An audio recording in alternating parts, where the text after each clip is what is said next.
Yeah. Well, what would you? I mean, I love.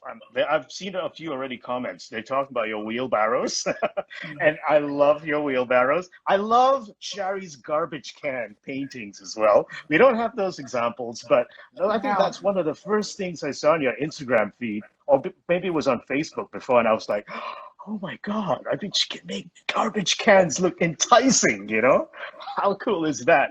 Well, we're not going to talk about garbage cans, but I wanted to then ask you to give the audience some advice. I mean, there are a lot of people who are looking out their windows. Maybe they don't have many. Like I live in a home with like one window facing the back of a hotel. That's what I see. But how can you take something that you see every day and make it interesting? So I'd like to use your wheelbarrows as an example. Can you Yeah, talk to us about absolutely. that, So I please? just, yeah, so my old wheelbarrow is leaning up against the oak tree in my backyard. And Okay.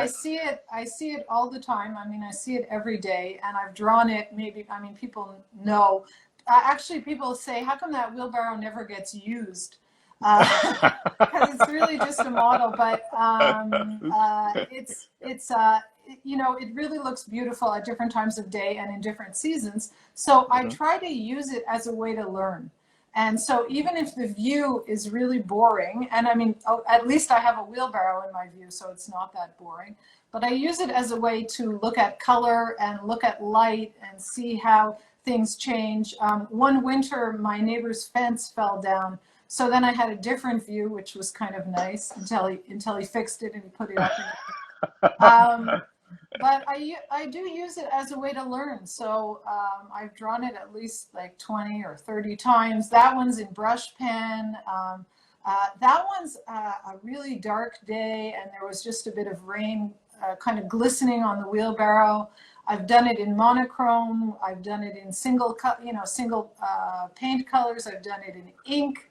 Wow. That one was a nice one. I did that I think, in Payne's Gray, and the morning light was on it. I do it sometimes in winter, sometimes in summer. And like I said, it's just always a learning experience. It also happens to be kind of a hard object to draw. So because of the shape, and so it's of course easier to draw in winter when it's covered by snow. And so I draw it in winter, and I draw the snow shadows. So even if you have a boring view, it's kind of nice to use it just to try different materials. So that one in monochrome, going back to working in values, I was really comparing values. What's the lightest light? What's the darkest dark in there? And how can I simplify the shapes and really show the light in there? And I love sunny days, but I also like just different times of day, like I did the sunrise ones in San Miguel de Allende. So Mhm. those are my wheelbarrows. Yeah. They're incredible, which is a perfect segue for the challenge that you have for our audience Yes, today. I do. I do have a challenge. So Okay.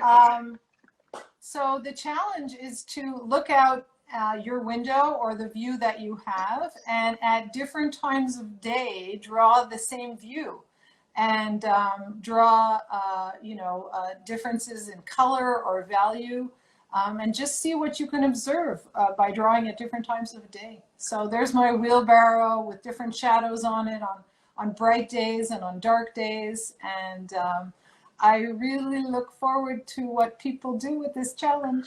I'm Yes, very I'm so excited. excited to see that as well. I mean, just as an example of how seriously Shari takes the wheelbarrows. Look at that. I mean, that is incredible. You've done all kinds of studies on that.